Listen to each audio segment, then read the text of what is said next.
Surrogacy Parenting, an Ethical Assessment by Trinity, Lauren, Cassie, Caitlin, and Mariah. Surrogate Parentage, the basics. Infertile couples can choose surrogacy, in which a surrogate woman carries and delivers a child for them. Surrogacy is often done by legal arrangements in which the surrogate must waive all their parental rights and abides by the law to give the baby to the intended parents immediately after the child is delivered. Surrogacy dates way back to the Old Testament in Genesis 15 and 16. Genesis 15 reads, "After this, the word of the Lord came to Abram in a vision. 'Do not be afraid, Abram. I am your shield. You are a great reward.' But Abram said, 'Sovereign Lord, what can you give me since I remain childless, and the one who will inherit my estate is Eliezer of Damascus?' And Abram said, 'You have given me no children, so a servant in my household will be my heir.' Then the word of the Lord came to him, 'This man will not be your heir, but a son who is of your own flesh, and the blood will be your own heir.' He took him outside and said, 'Look up at the sky and count the stars. If indeed you can count them.' Then he said to him, 'So shall your offspring be.' Abram believed the Lord, and he created it to him as righteousness.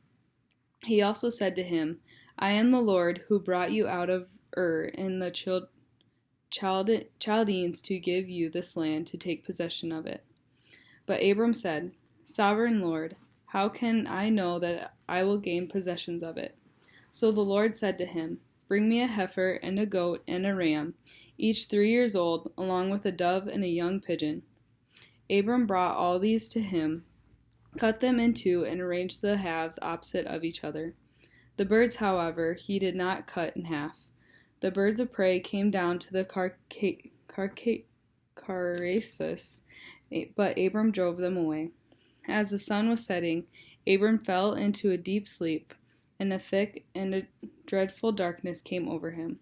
Then the Lord said to him, 'Know for certain that for 400 years your descendants will be strangers in a country not their own, and they will be enslaved and mistreated there. But I will punish the nation they serve as slaves, and afterward they will come out with great possessions. You, however, will go to your ancestors in peace and be buried at the good old age. In the 4th generation your descendants will come back here, for the sin of the Amorites has not yet reached its full measure. When the sun had set and darkness had fallen, a smoking firepot with a blazing torch appeared and passed between the pieces. On that day the Lord made a covenant with Abram and said, 'To your descendants I give this land from the Wadi of Egypt to the great river, the Euphrates, the land of the Canaanites, Kenizzites, Kadmonites, Hittites, Perizzites, Rephites, Amorites, Canaanites, Gazarites, and Jebusites.'" Genesis 16, Haggar and Ishmael. Now Sarah and Abram's wife had borne him no children. She had an Egyptian slave named Haggar. So she said to Abram, "The Lord has kept me from having children. Go, sleep with my slave. Perhaps I can build a family through her." Abram agreed to what Sarah said.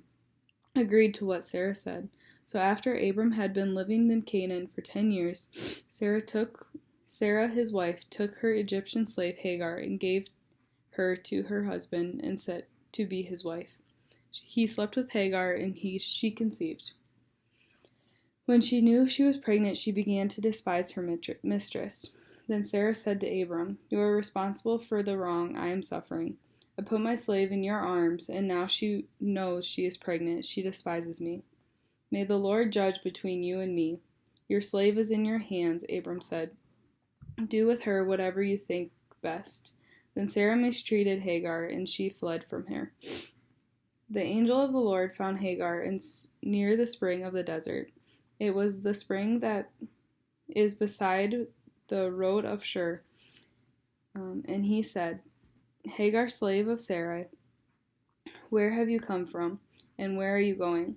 I am running away from my mistress Sarah, she answered. Then the angel of the Lord told her, Go back to your mistress and submit to her. The angel added, I will increase your descendants so much that they will be too numerous to count. The angel of the Lord said to her, You are now pregnant, and you will give birth to a son. You shall name him Ishmael. And the Lord has heard your misery. He will be a wild donkey of man. His hand will be against everyone, and everyone's hand against him, and he will live in honest hostility toward all his brothers. She gave this name to the Lord, who spoke to her. You are the God who sees me, for she said, I now have seen the one who sees me.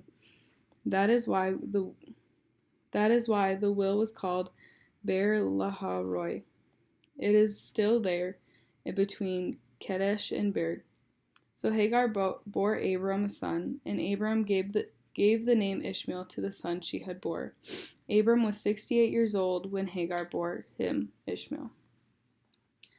Unlike adoption, surrogacy allows for parents to have a biologically related child.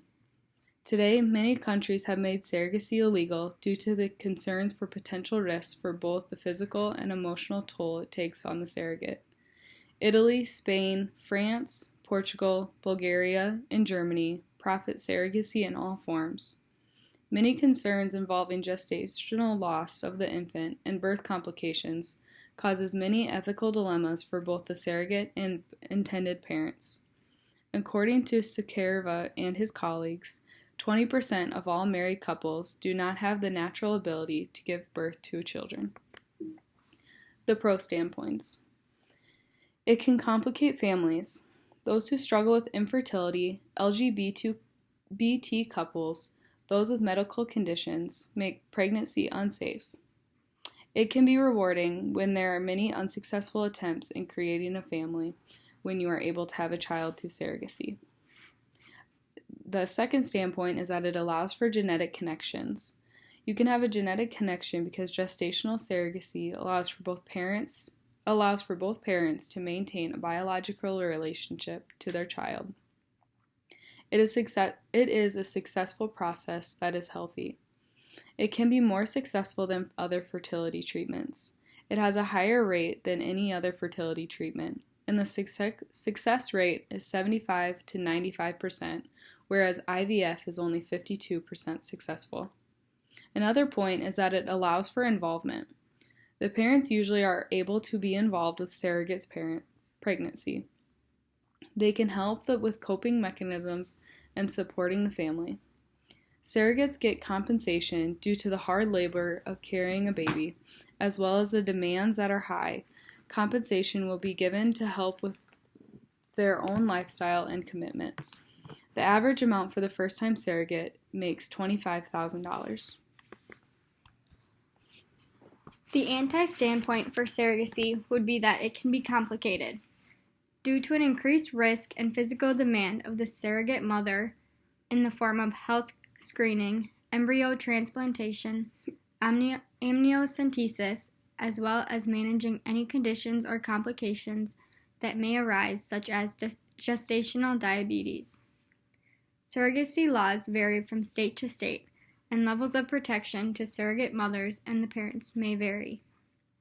The surrogate mother may face emotional distress after handing over the baby to its parents. The cost of surrogacy can also be high. It can be anywhere between $60,000 and $125,000, with fees for agency matching, legal services, medical expenses, and compensation to the surrogate mother. Other costs to consider are the time commitment, counseling, and in the event of pregnancy or birth complications, to both mother and children. Another anti-standpoint would be the loss of some control as a parent. There will need to be a sense of trust in the surrogate mother to carry the pregnancy. The last anti-standpoint would be finding resources that can be challenging as laws and surrogate friendliness varies from state to state. Michigan and New York are considered not surrogacy friendly due to not having laws to enforce contracts for surrogacy or statutes prohibiting compensation or may not recognize LGBTQ families.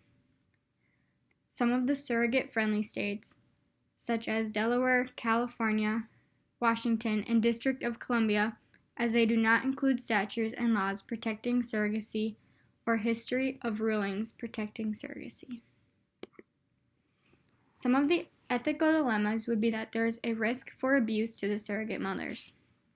Low-income families can choose the surrogacy route to escape poverty. High-class families can take advantage of the low class because they may be more willing to do anything to earn a wage. Those types of families can be unprotected due to the lack of regulations they previously had. Another ethical dilemma would be that there can be disputes among parents, such as misinterpretations of information that is given about the child. There can also be withholdment of genetic and donor information from the child. There can be concerns over whether or not the surrogate mother is given control over her own body during the pregnancy. There can be risk for diseases, with HIV being the greatest risk, as well as other diseases. Some religious beliefs can cause an ethical dilemma because they can get in the way of the supportment of adoption. To avoid all of these ethical dilemmas, there should be legal agreements and contracts to put in order to enforce custody of the child. Lastly, there can also be assignments of parental status that can be made clear, especially for the risk of parents divorcing. Some possible outcomes: the effects on the child, surrogate mother, and family receiving the child. The children may develop depression and stress when they find out that they were born from a surrogate mother. The woman carrying the child may have unexpected health risks while carrying and delivering the child. Possible birth defects, such as low birth weight, may make it difficult for the surrogate mother to give the baby to the intended parents after birth. The intended parents may also not take the baby if they find out it has birth defects. Some of the emotional factors that affect surrogate mothers are fear for the health of the child, coercion to emotionally detach herself from the child she carries, worries about her own family's reaction to her choice as a surrogate, and not having enough financial support from the host family. Some cultural, spiritual, and theological implications. According to Riddle, studies have shown that surrogate mothers who are religiously or spiritually oriented can express various aspects of the experience through their religious or spiritual framework. This can influence their reasoning for becoming a surrogate and may influence how they process different aspects of their experience, both good and bad.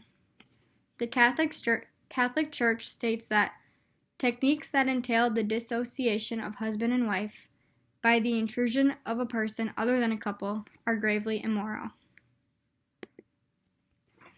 Practice, education, and research also play an impact on nursing. Practice is important because it can determine health risks and provide preventative care to those parents.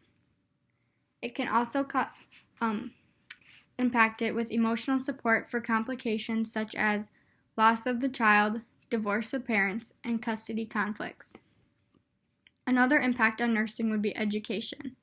Nurses need to educate on the process and impact of pregnancy on the surrogate and intended parents. They also can offer emotional and social support to communicate the key aspects of the patient's overall health and well-being. Lastly, research is an important impact on nursing. The quality of life can impact the health, comfort, and happiness involved. Stress can impact how much tension it could be causing the surrogate. Coping strategies can help determine the overcoming of stressful situations and problems. These are our references. Thank you.